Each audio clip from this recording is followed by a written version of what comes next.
Welcome to Two Brothers and an Idea. They call me Ferdinand, the bringer of balance, leader of many disciplines, and one of your hosts of Two Brothers and an Idea. I'm here with my co-host, Tetaun. What's going on, brother? How you doing?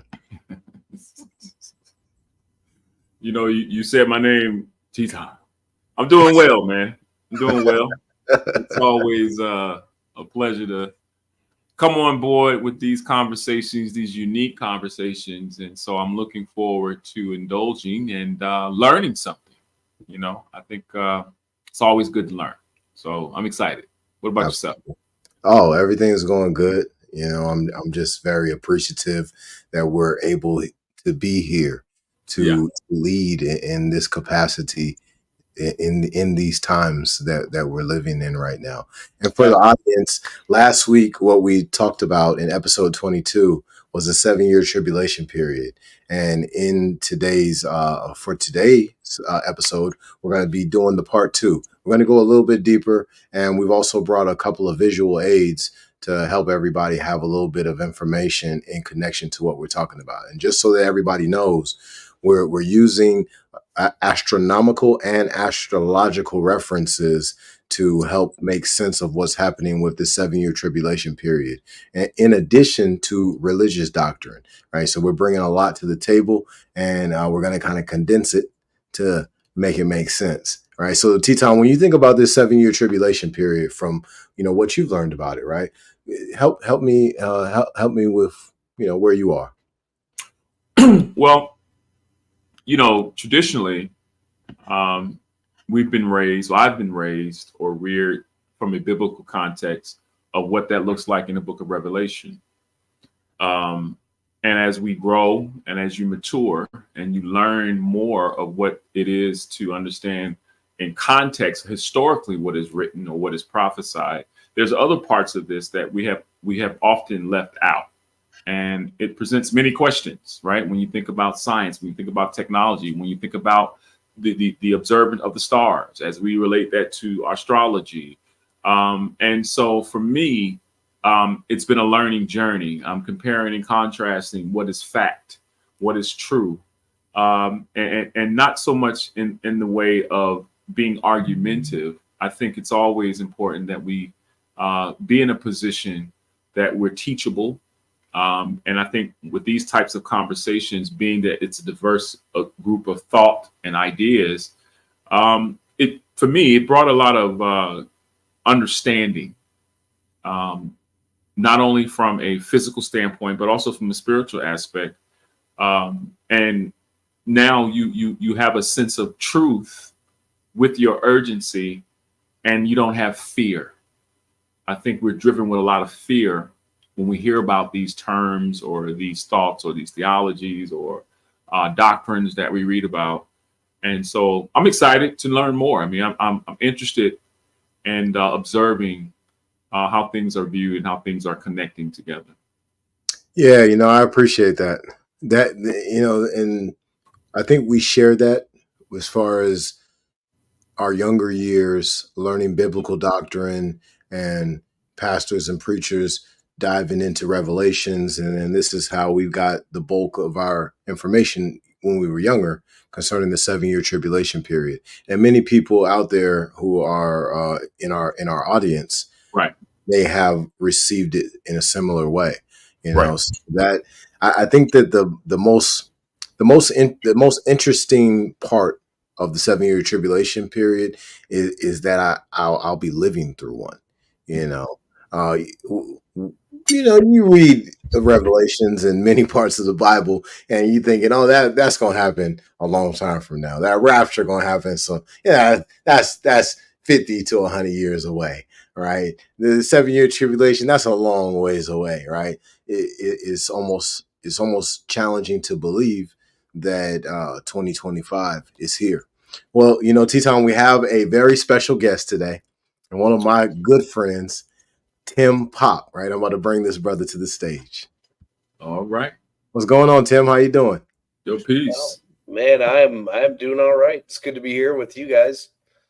I always like the topics. It's always interesting and enlightening. So it's to be here and be part of it at all is a good thing. I don't know how much more I'm going to do than listen, but I definitely have opinions.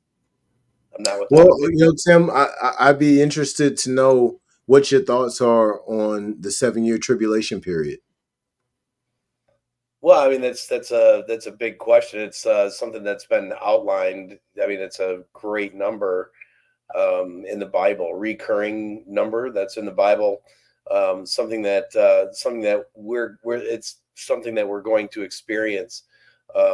It was illustrated in the past, based on previous books of the Bible, of course, and Revelations illustrates what those what the tribulation period is. So, but you guys are the experts on this topic. Well, yeah, we have gone pretty deep on this one, and I think rightfully so, because there needs to be a group of people who are making sure that the people have knowledge on these different things that are happening. I could guarantee you a lot of people would have been really happy to have information about the pandemic ahead of time. Oh, they And did. I'm kidding. Go ahead. yeah, but I think that this is kind of like a duty to make sure that the people are as informed as possible before they step into a space where they've got to perform. When it comes down to preparation in an emergency, Tetaun, do me a favor and dive a little bit into that just for a second. Well, we touched a little bit on that on last week, right? And I think one of the things that I found that was important based on the preparation is one, understanding the times that we're living in. I think a lot of times we're physically prepared, but we're not mentally prepared. So I think the mindset and the idea that there is the time is of an essence, right? The time is running short. So the preparation has to be that you have the knowledge and understanding that there's an urgency, but there's no fear. There's a planning, there's a being proactive instead of reactive, right? We don't want everybody in our family running around like a zombie and you've already infected. So the idea of ensuring what? One, understanding your resources. What are your resources in a moment where there's no power, there's no activity on the street? You want to make sure that the grocery store, the grocery stores are closed. So we got to think about food supply. We got to think about medicines, natural medicines, the ability to grow your food, understanding locations, localities, and map encompassing your location, because there's going to come a time where there'll be no devices, I believe, will not be utilized in terms of your iPhone, your iPad, and all those kind of cool things. So I think you have to understand what is important about safety, right? A lot of the things that I have observed over the years, we see in Hollywood and these projected images of fear and all the kind of things that are taking place. But I think it's important that you maintain a level of safety, accountability, all those important documents and things that are relevant to your family. You have to be able to keep those in a safe place as well. But I think one of the greatest things that people must prepare for is spiritually. Are you of the righteous? Where is your heart? Where are you with your family and what you understand it is for you to do in such a time as this? And so I think it's going to challenge a lot of biblical scholars who have had a pressed image in their mind of what this looks like, right? The revealing of what has been known as the Antichrist. What does that look like? What is the wars that are occurring in our government systems when they fail, our economic systems when they fail. So I think the preparation has to begin now. And observing the time and some of the things that have been displayed throughout history, we have to really understand that there is an urgency.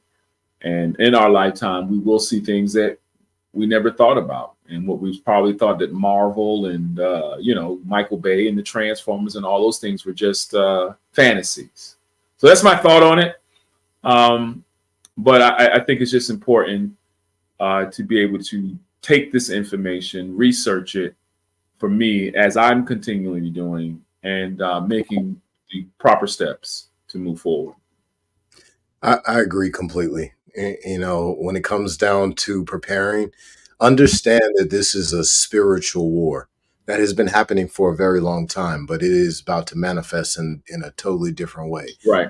Multiply it by 1,000, multiply it by 100,000, multiply it by 1,000,000, and then you'll have a better understanding of what's about to take place. All right, so understand this. All right, last week we went over what this 7-year tribulation is. It is the planet Uranus that is doing its rounds. It orbits the sun just like every other planet, but Uranus makes a stop, or not a stop, but it transits through Gemini every 84 years. And every 84 years, we have a certain amount of rebellious type of spiritual energy that hits the earth.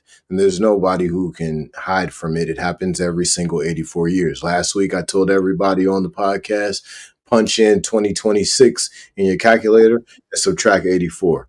And every time you subtract 84, whatever answer that you get, and you just want to keep going all the way back through history. If you feel like doing this as an exercise, Google those time periods and see what has happened during those time periods.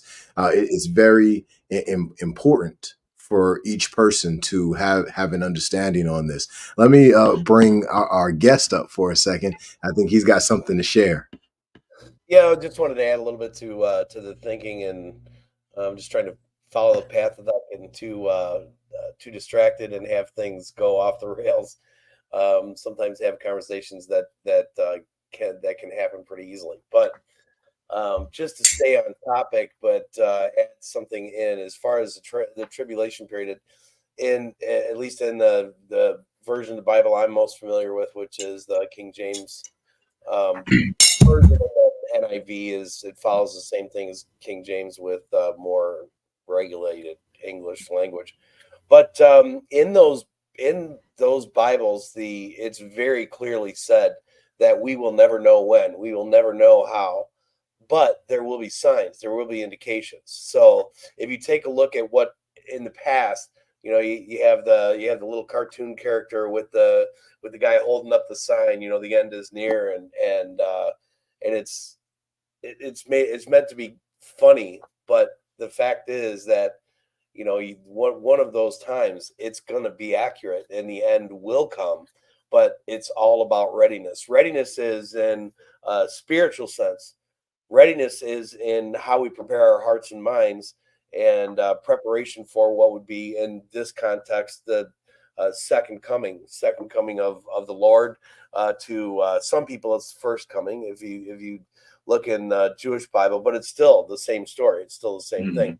And it is a matter of preparedness, and it is a matter of paying attention to the signs. Now, the signs are what I think Ferdinand's going to be going into a little bit more, and that has to do with our indication of guidance, map wise, and where things are. That would be to where the planets change and they cross over these transit points, and we see these changes. Well, that gives us a map of what's happening with astronomical bodies here in our own solar system, and the connection of what does that do to us as people. Now, if we're paying attention to the signs, we can see these things coming ahead of time. Now you can make a decision whether you want to accept that or not. In the Bible and in religion and faith, it says be ready at all times, but be aware of the signs as they come.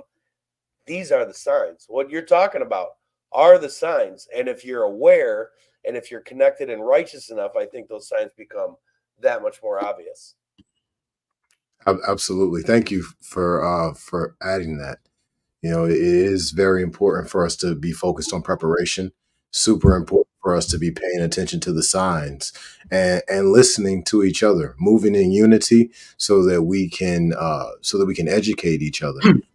So I think that I'm gonna give a real quick recap of last week for those who are listening this week, so they have an understanding of where we're going. Because Uranus is very important in this conversation. It's the planet of rebellion within astrology, and it takes 84 years to orbit the sun. Well, why is that important? That helps us to understand when these periods of rebellion are going to start. So it's this 7-year period of rebellion, this 7-year tribulation, is Uranus in Gemini.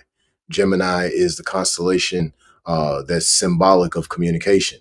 Right. So that's very important when we're talking about the state level communication. We're talking about husband and wife communication, brother and sister, merchant and customer, and so on and so on. Right. All of these different relationships will be affected at the communication level, at the cognitive thinking level. Right. And it happens every single 84 years. It creates revolution. It creates rebellion in multiple parts of the world. But in places like America, this time around, this will be ground zero of what goes down during that 7-year tribulation period. And the key dates that I tell everybody to focus on is July 2025, July 2026, May 2028, and March 2030. Now, the last 3 dates, the reason why I gave you those is because that's when Uranus and Mars have a 0-degree conjunction in Gemini. And the very first date, July 2025, is when Uranus enters Gemini. Every single time this happens, we have war in multiple parts of the world, or maybe one part of the world, and then there's a lot of different nations that's connected to that war, and then we have a lot of other things that happen. We have wars in between. You know, so there's a lot of people like, oh yeah, you know, we have wars all the time. Yes, we do, but these are different. These are full-scale revolutions. Whole regime changes happen during these specific types of time periods. And now we're in the age of Aquarius, as well as a matriarchal age. This one's going to be different. You know, for people down in the hall, downstairs, around the corner, right? As we're listening to some of these conversations, as they were listening to some of these conversations, how do you guys distinguish? You know, because there's a Christian way of looking at things from the book of Revelation and how it all ties together outside of the astrology, observing the stars, the planets. So I'm curious to know, how do you marry these conversations together to give a full understanding of what you gentlemen are speaking about? That's a really great question, Teton. And Tim, I'm gonna come to you in just a second because I know you itching to give something. But how do we marry them? We marry them with numbers. We marry them with mathematics. We marry them with references that are written in code. But we have to be able to properly discern the breakdown of that code. So there's very specific codes in Revelations, like 1260. Or 1240. I forget which one, but it adds up to, I believe, 3.5 years, right? And then there's there's the 7 that's in there, right? The 7 is normally maybe not normal, right? But the 7 is aligned with the 7 inner planets in astrology, and this is what just about everything in our society has been built on, and including those 12 constellations that we talk about in astrology. So the connections between the religious space or the religious doctrine and astrology or astronomy is planets and numbers. It's vibrational frequencies. It's also animals and the spirit that they may be connected to in the spiritual symbolic space, right? And these things are written in code so that only those who truly understood the science could decode it.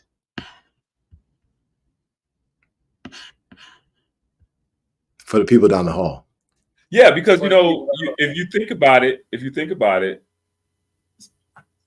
Christians or those of that belief understand this is we stay away from astrology. Thou shalt not, thou shalt not, thou shalt not.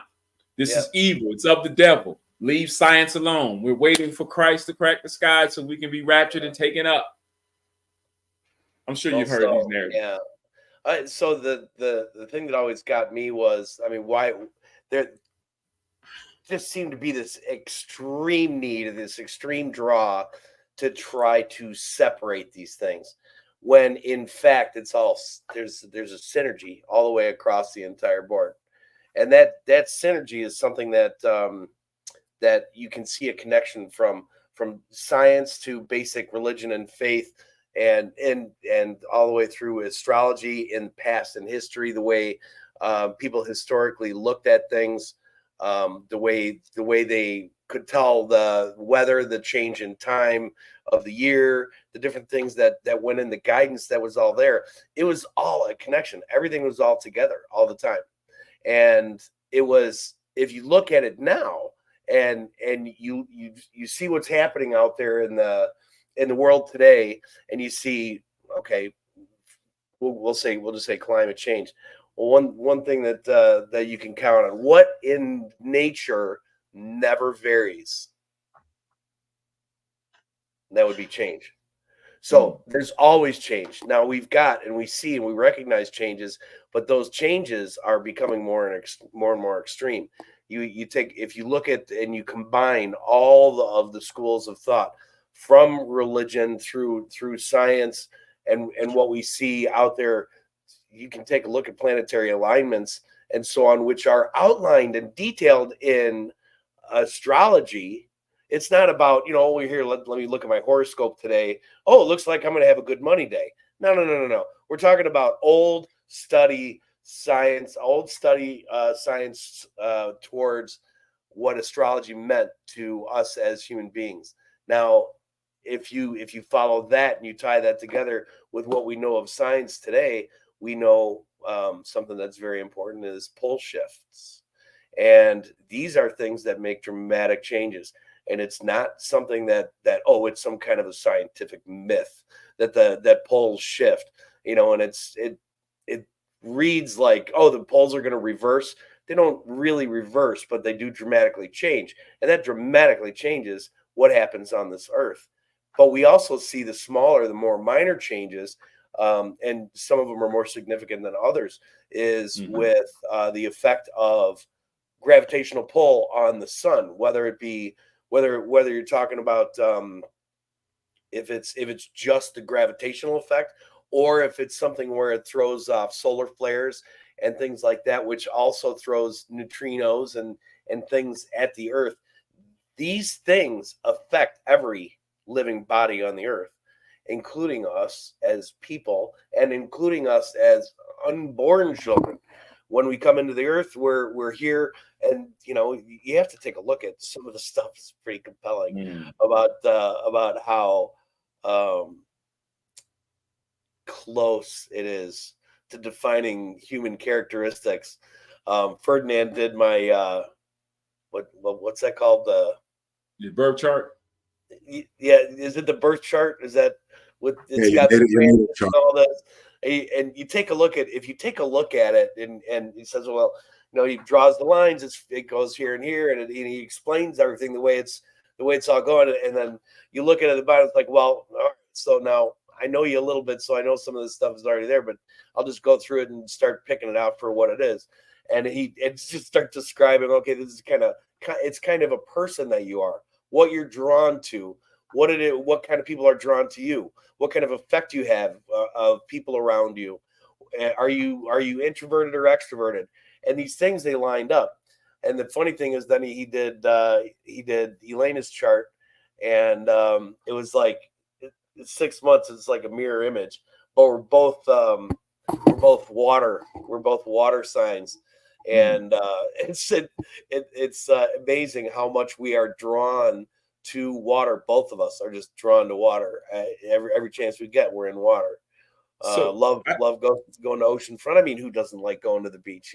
But you take a look at repetitions and patterns, and those patterns, those things are things that are happening. They're things that are happening for real in our life, in our day-to-day life, in our day-to-day existence. Okay. So that combined with all the things that we see on with what I pay a lot of attention to the science of things. I pay a lot of attention to astronomy and quantum physics and these things and these relationships. That's an excellent diagram. So I have one more question, gentlemen, and I think this is probably one that will require some real good thought, right? So 47 BC, Julius Caesar changed the calendar from 13 to 12 months, and so when you look at the Julian versus the Gregorian calendar and look at where we are now, should it not be that maybe some of these signs are a few months off, a month off? So, for example, if I'm a September at 9 months, if the Gregorian calendar the calendar was actually changed for 13 months, then technically I should be a Libra, right? Well, now tell me if I'm right about this, Ferdinand. What I would say is you got the transit that's happening with the immovable background. That's why you're in Sagittarius or whatever. That passage, that's self-correcting. It's automatic. It's the transit, the movement of the celestial bodies across something that's fixed in the sky. These things that don't move for millions of years. And it's, we're obviously within any period of time, our tiny little blip on this planet, so would you say that's close? I'm just guessing. I would say that that both of y'all have some great points. Tetaun, I would say that you're right on point with the changes that have happened from Western astronomers and Western leadership over their astronomy departments on kind of making a shift in what time was. So yes, we definitely the first day of the week was Sunday versus the Sabbath, which was Saturday. Yes. So does that change how we see our calendars? I would say that it definitely should change how we see our calendars, but how we see the celestial space should be based on observation, right? So we can actually go and look for ourselves to see where these heavenly bodies are located. One of the things that I do want to touch on is the neutrinos and the different energies that the sun is putting out. I want to put a strong focus on rays of light, and when those rays of light hit atoms. So, Tim, kind of give me what your theory is on when rays of light hit atoms. What happens to them? Well, I mean, photon is both. It's photon's a physical thing, so it's going to have an effect. So if you've got an increase of photons based on change in gravitational pull and flaring of the sun and those kinds of things, which is dramatically affected by planetary alignments. Of course, the biggest planet being the most significant, but when they align, it's even more so. And those alignments change the direction and the way those work. Talk about neutrinos now.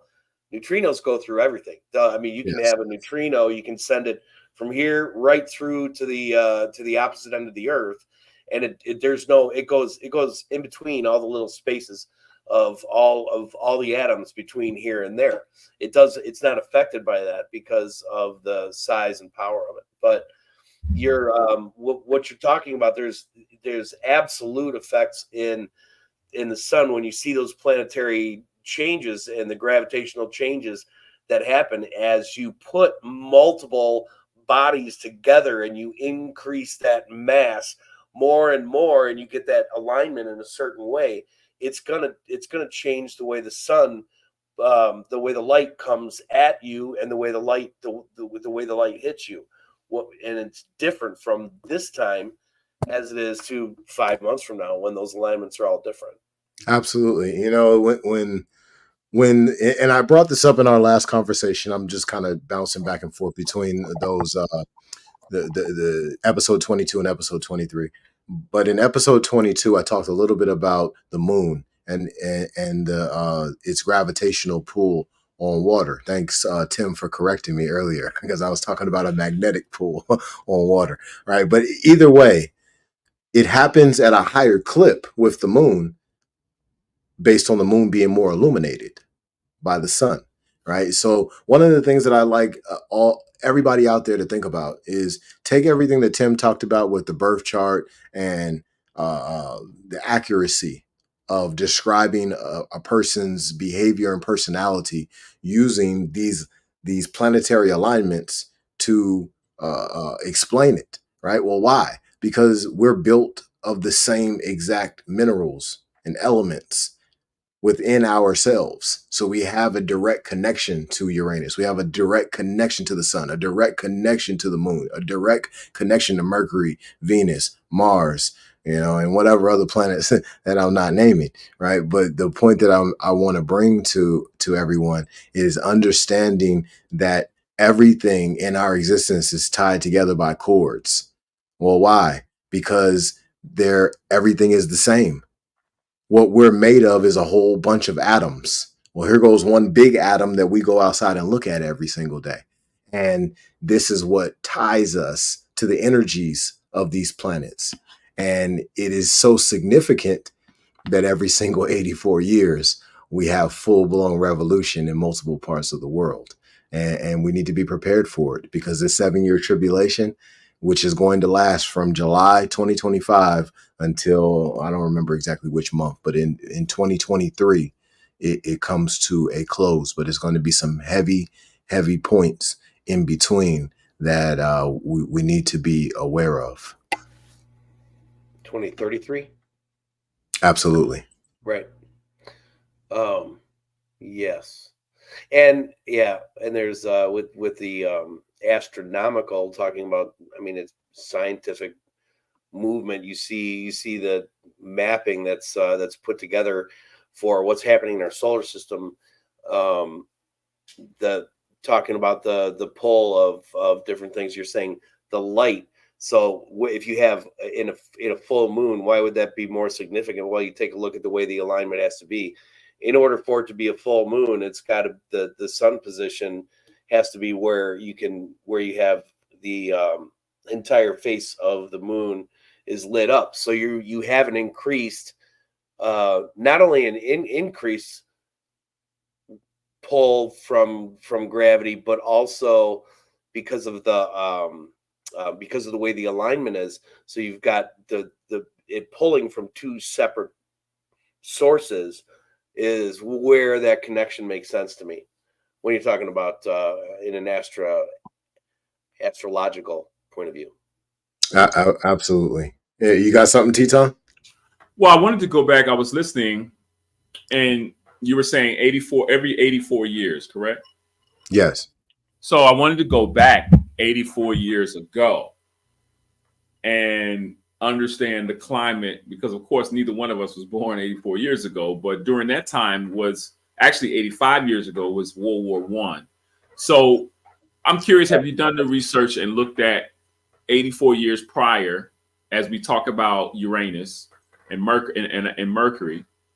What took place during that time that's relative to connect us to 84 years forward in 2025? I'm glad that you asked that question, Tetaun. As I was saying before to all of our guests out there, thank y'all very much for being here with us today. We're trying to be as informative as possible and get the truth out to everybody. So please comment, please share, please like and love this conversation. Thank you for supporting us. But Tetaun, to answer your question, every 84 years, help me with the question one more time, please.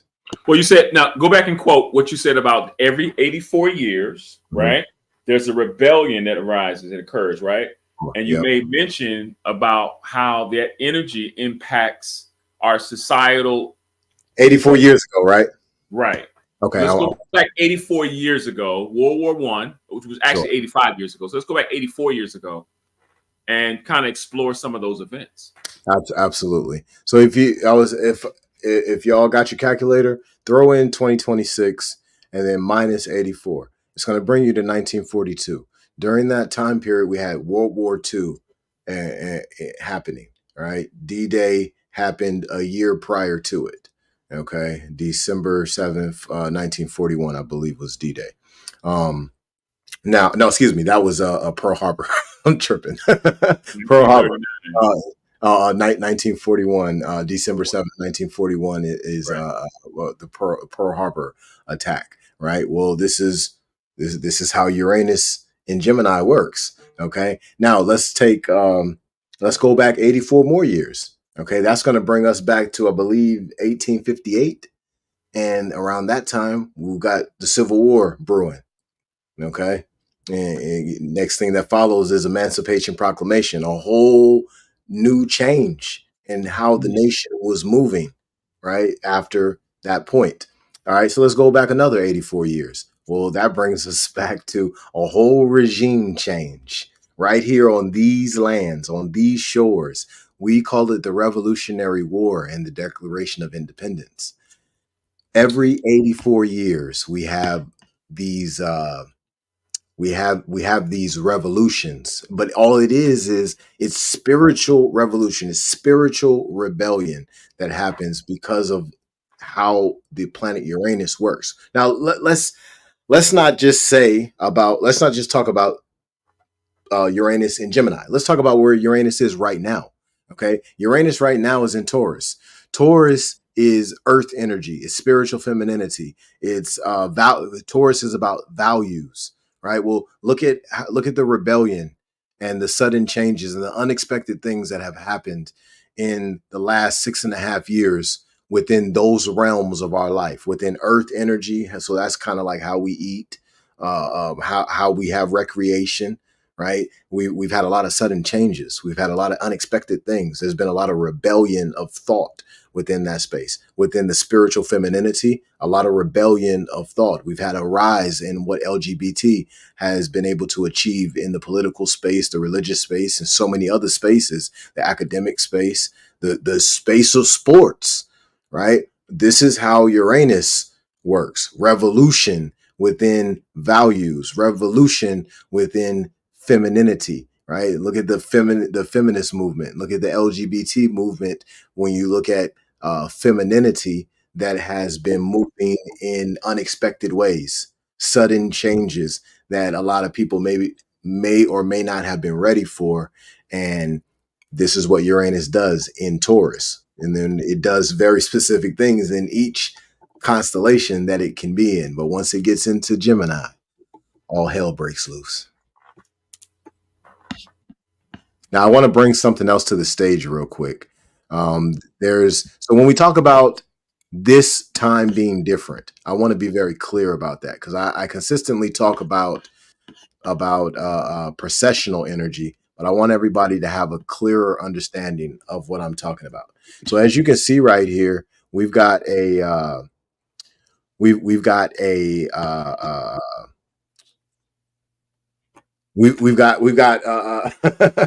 the great year. I'm sorry, I was having trouble right there with that one. All right, so with the great year is 25,920 years. Well, what is that? That's one full revolution of the polar region of the Earth in its wobble. Okay, so obviously one full revolution at the equator, that's 24 hours. But on that polar region, we're talking about a whole lot of years, nearly 26,000 years. Well, just like everything else, there's a duality. There's positive and there's negative. There's male and the female principle. There's that gender principle and everything. In the great year, it has the same thing, but we call it the patriarchal half and we call it the matriarchal half. That vernal equinoctial point, which we just crossed, well, that marks the start of a new matriarchal period. Plus, it marks the start of the age of Aquarius. This is very, very significant when we talk about this specific 84-year period where we're going to be dealing with this 7-year tribulation. Well, we're dealing with it now in the age of Aquarius, and we're dealing with it with a heightened amount of spiritual femininity that's just been thrown into the atmosphere. And a lot of people don't really know how to handle that. So what are we looking at? Because of where we are in this energy of this great year, at the beginning of a new great year, just coming out of the age of Pisces, well, we're looking at a war of sex. We're looking at a war of You know, you stepped on my Jordans versus you didn't step on my Jordans. We're looking at a war of LGBT versus people who have maybe did negative things against them, black versus white, haves versus have-nots. And we're possibly, in America, we're possibly also looking at another nation coming over here and deciding to take out, you know, how they feel on us. Keep in mind, we've been trampling on the rest of the world for a very, very long time. But because we had control of the currency, well, we were able to do that. But we don't have that control of the currency anymore. We're in danger. We're losing it. We're the currency control. The dollar being the greatest monetary power on the planet that is under siege right now, and it's something that we're seeing get pulled away faster and faster, and it's almost looks inevitable. Although I mean we could still wind up coming out on top, but there's still going to be a whole lot of tribulation that goes along with it, which fits again, we're going back to the same thing. It's written in books, it's written in the Bible, it's written in history, it's written in science. It's, you know, we've got all these things that are all coming together, and it's all going to happen together. It's all going to happen at the same time. You know, this is it's a lot to absorb, right? For many. A lot of times, you know, when you have to replace or just put on pause some of the things that you've learned and be able to discover and connect the dots as you gentlemen are doing as we talk about this tribulation period. I wanted to inquire a little bit about your transition, not so much what Ferdinand has said, but to really understand, Tim, can you talk about, from your perspective, how do you connect your audience with some of this information and empower them to be prepared and ready? Well, I suppose that's something that I probably should be talking about more, but people who know me, I talk to, we have very similar conversations. There's a lot of people that are already like-minded. So most of the people I talk to are like-minded, but when somebody doesn't understand, I do tend to do what I can to educate. And that education is just a matter of what can you do for preparedness. And I know you guys touched on this last week because I was paying attention.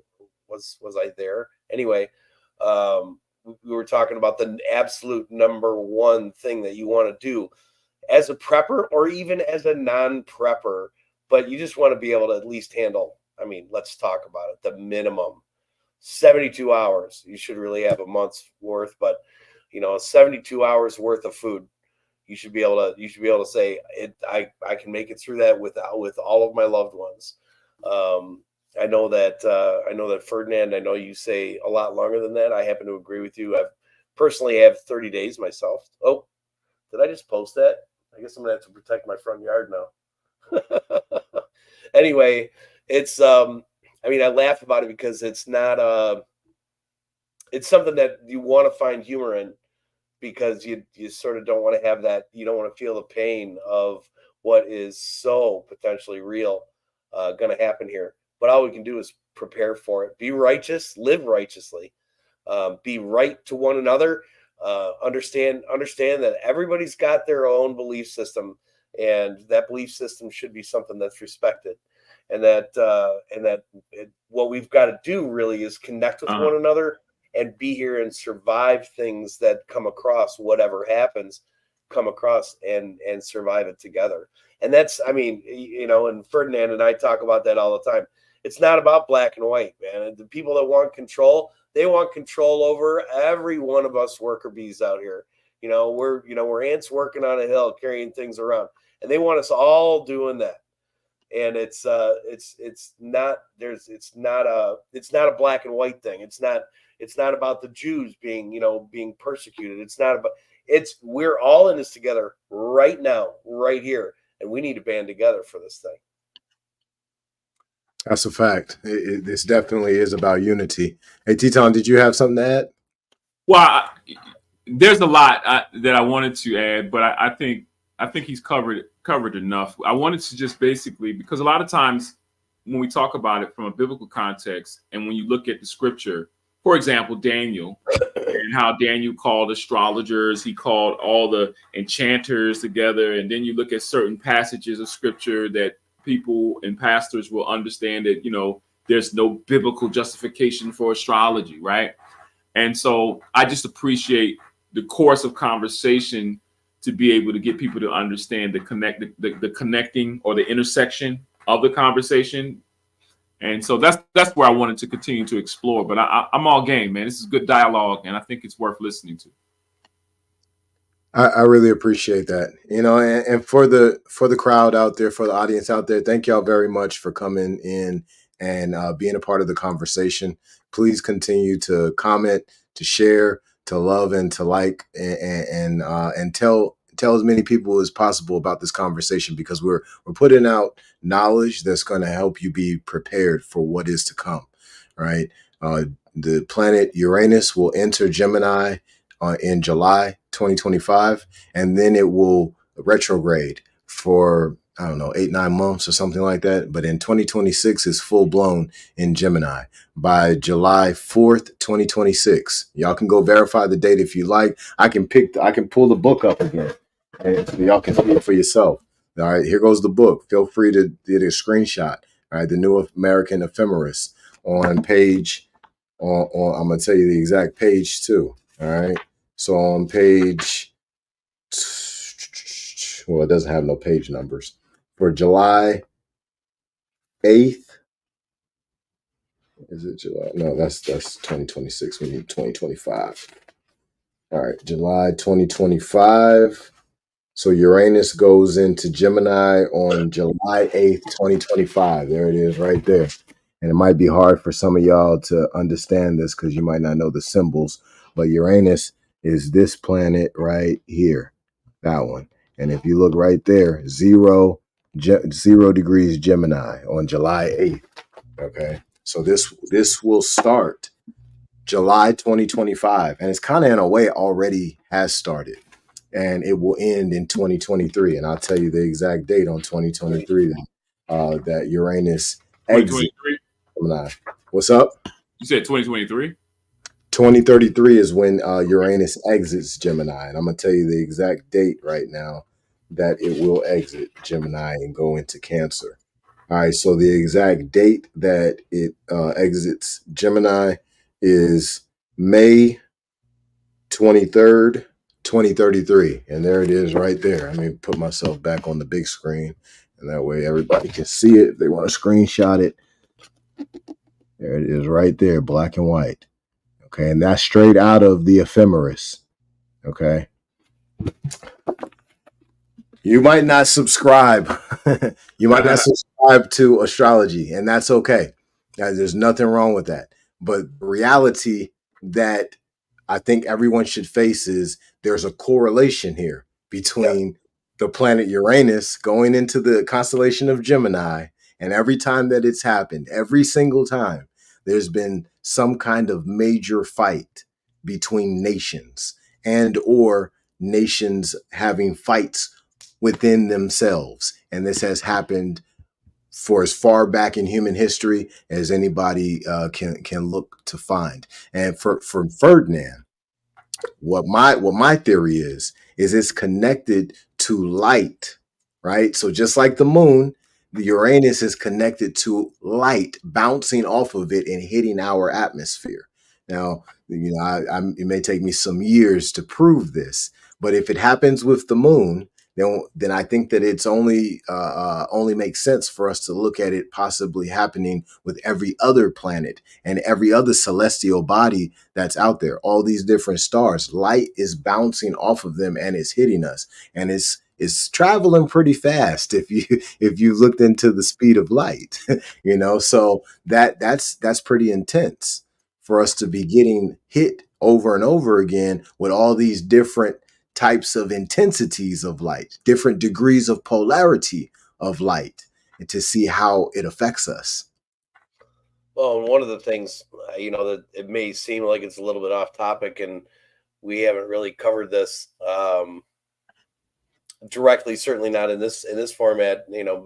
Ferdinand and I have talked about this quite a lot because my favorite discipline of study is quantum physics. It's quantum theory, but you don't have to be a scientist to have heard words like dark matter. There are so many things that we can't see, that we cannot possibly understand because we're not capable to. We live within this realm of 3 dimensions. We move forward and backward, up and down, left and right. Those are 3 dimensions. 4 if you want to include time, but let's just take time out of it. My idea is by the time you get into the higher dimensions, that time doesn't exist anyway. So we'll just take that out of the equation. If you take a look at even just one more dimension, add one more dimension to the equation, the 4th dimension, then we can't understand any of it. You can sort of guess, and there's movies that have a couple of different ideas about what extra dimensionality might look like and so on. But the fact is, we can't understand with our 3-dimensional minds. And now I think it's exponential. I think that change is exponential, and that you're looking at the 4th dimension is not just adding a dimension. It's actually an exponential change. It's one. So one more dimension is 3 times 3. It's in complexity. It's like what would be 9. In complexity, it's a level of 9.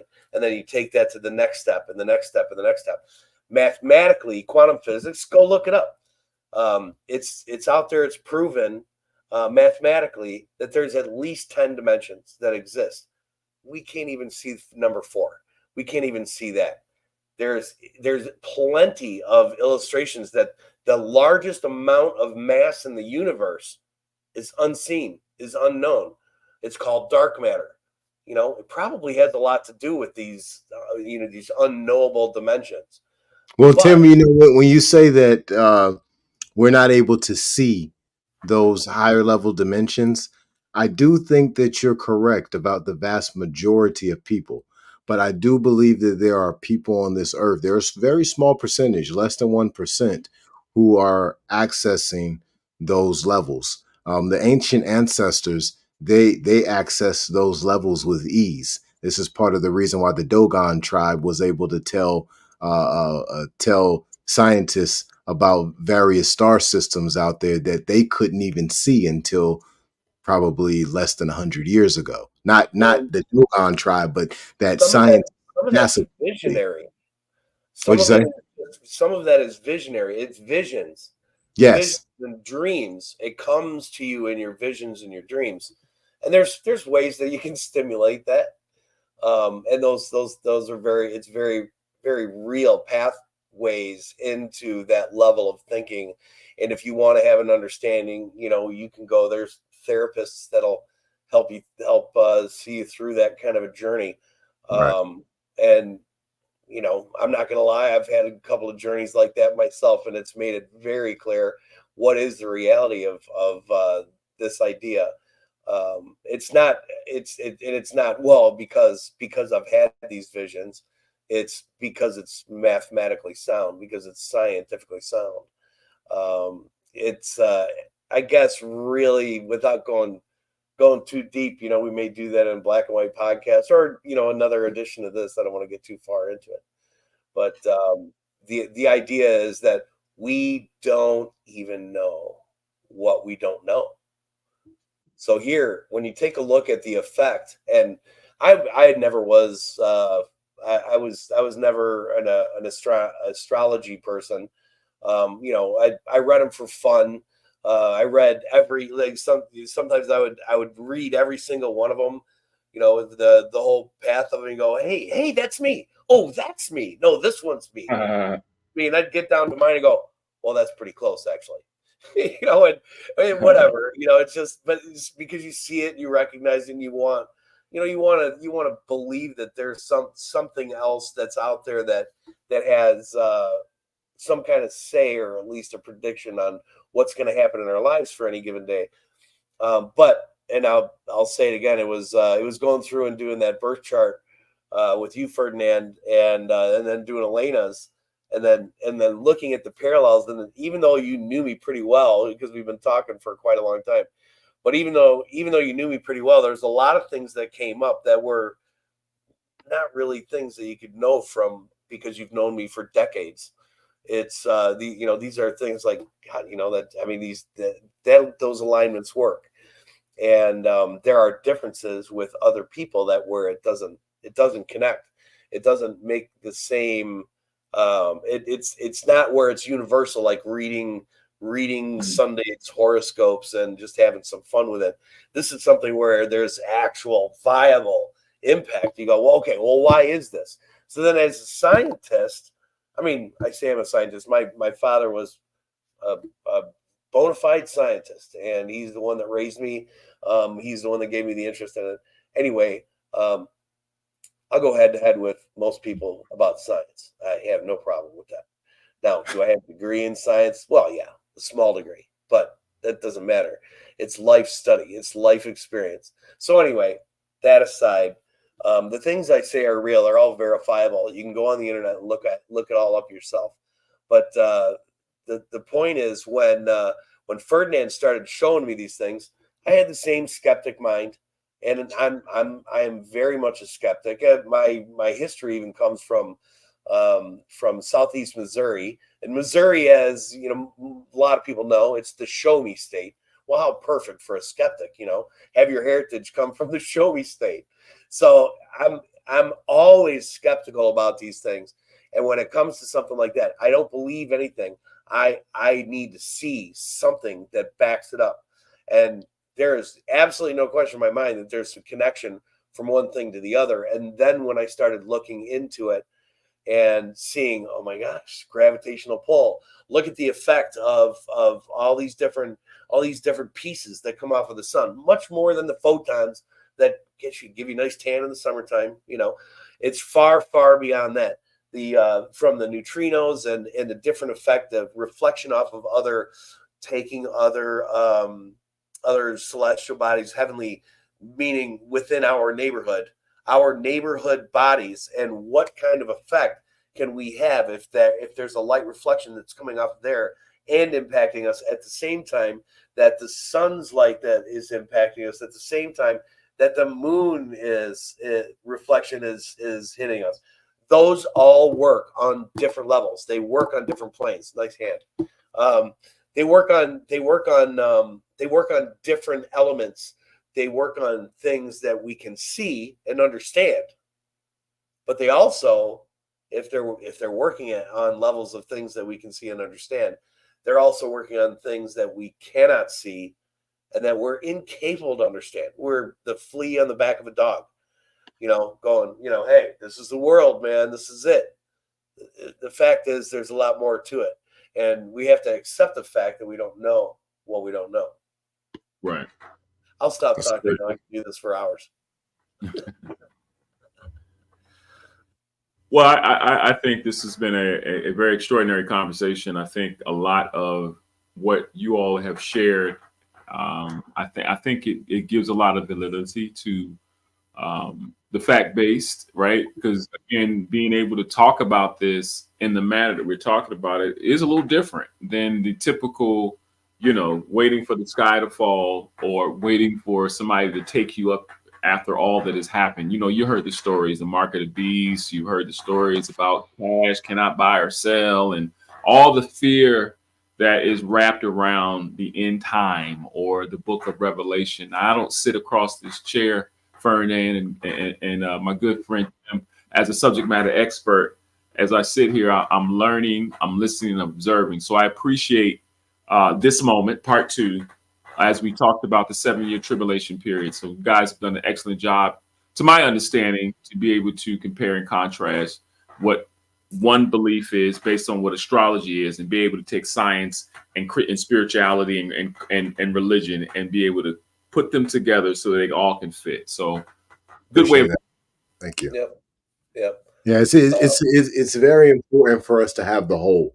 Many times we walk through life with a piece of the pie, not Right. understanding that that is an illusion.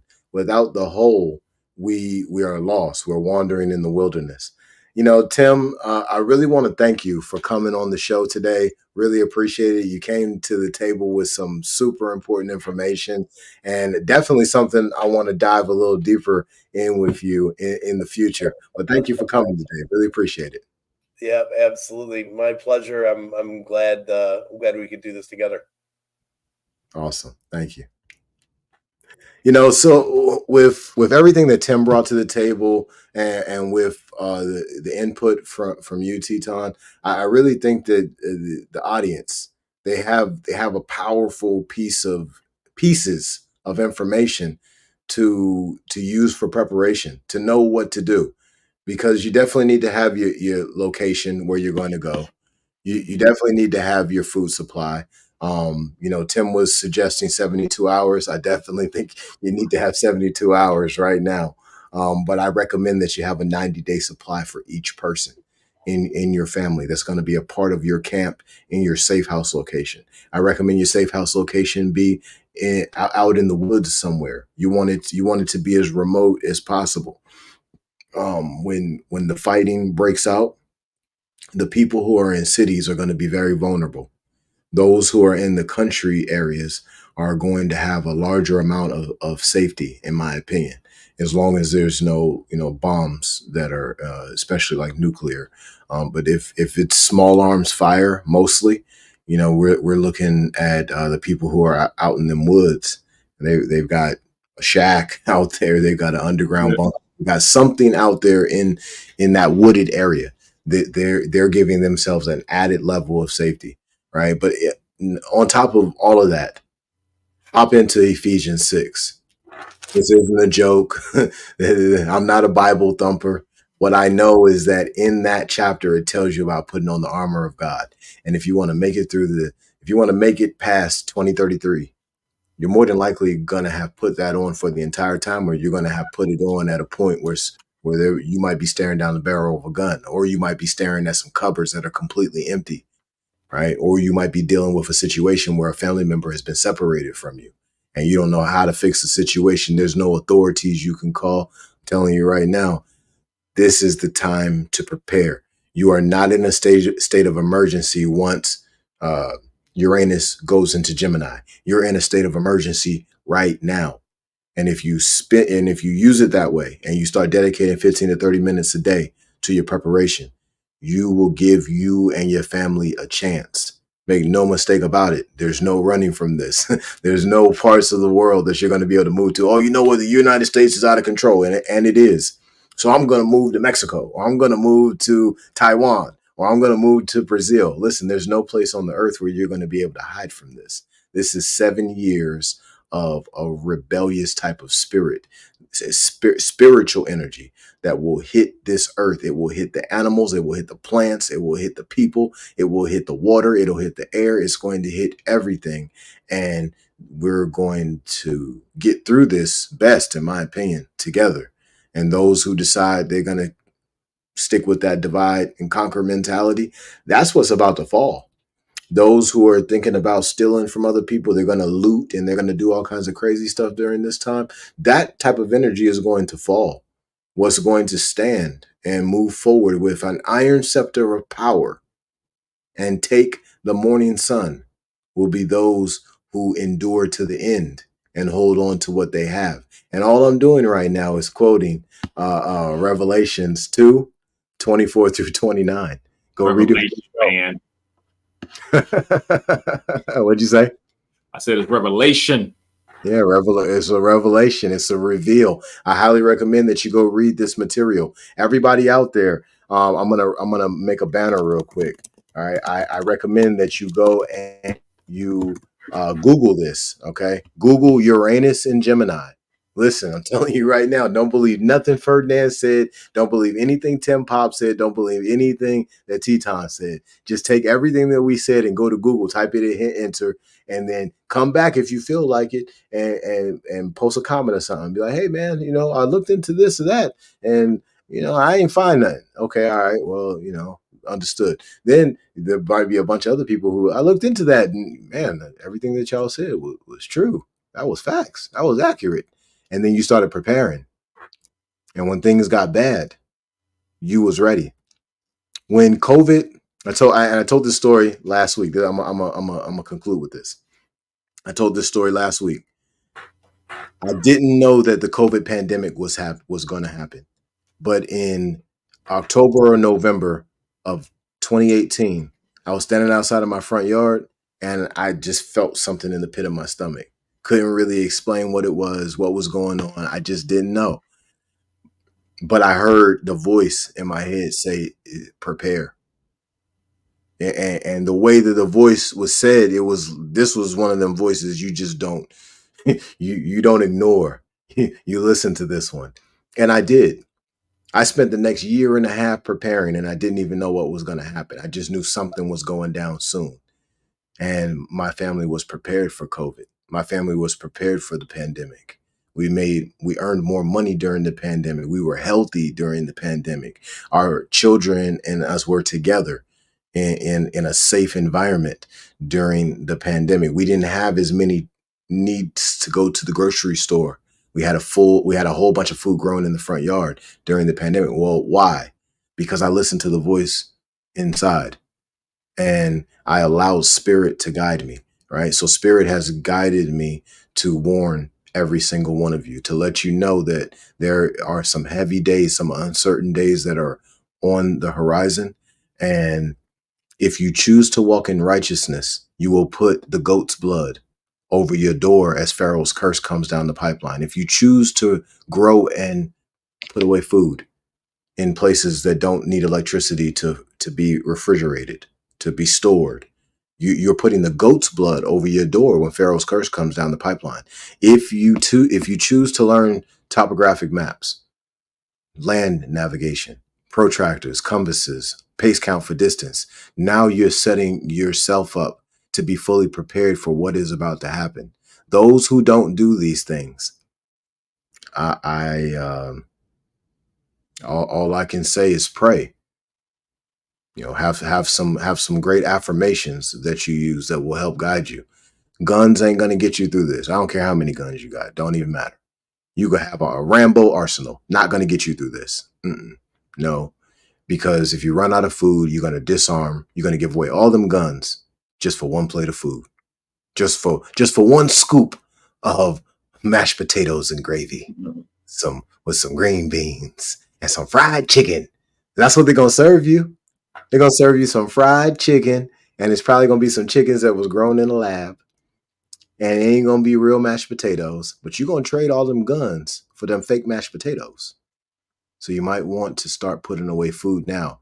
And if you put away more than enough food, maybe what happens is nothing. Maybe Ferdinand is 100% wrong, right? And you just have a whole bunch of extra food that you more than likely didn't even pay for because you was able to grow it. Now you just eat that food. But if Ferdinand's right, if I'm right, and you don't have that food, you're going to be at the mercy of the United States government. And the last time we was in a situation like this, they didn't do too well with a bunch of our citizens. Go and look up what happened to the Japanese Americans after Pearl Harbor was bombed. Go look that up. Go see what they did to them Japanese Americans right here on this soil, so you can understand what your government is willing to do to you if they feel like you might be a threat, or if they feel like they need to, quote unquote, help you. So y'all be blessed. Thank y'all very much for coming today. It's been an amazing conversation. Thank you so much, Tetaun. I'm really thankful to Tim Pop for coming through, a great friend. Tim and I, we got a long history together. We served in combat together and everything. But yes, everybody out there, if you need help, get in touch with me. The links are in the description. Get in touch with us. Make sure you and your family are prepared, because once everything goes down, there ain't going to be too many people who can help you. The time to get help is right now. Well, good friend, I know we ended last time, right, with Ephesians. Oh, no, we finished last time with Revelations 2:24-29. Okay, well, I have Ephesians. Remember, we talked about the whole armor, right? Book of Ephesians, chapter 6, verse 10. Talks about the whole armor of God, right? The Most High, finally, my brother, and be strong in the Lord. And in the power of his might, put on the whole armor of God, and ye may be able to stand against the wile of the devil. For we wrestle not against flesh or blood, but against power, principalities, powers, against the rulers of darkness in this world, against spiritual wickedness in high places. Wherefore take upon the whole armor of the Most High God, with ye may be able to withstand in the evil day, and have done all to stand. Now, we started that for part one with that scripture in preparation, knowing that this is a spiritual battle. So I just wanted to read that. I know you made mention of it, and we can, conclude our thinking on what is written in ancient texts and even in the sky and in the stars. My good friend, appreciate the lecture, appreciate the information, and well wishes to my good friend Tim and yourself, man. Great conversation today. Yeah, it's been a blessing. Hey, y'all, expose your gift.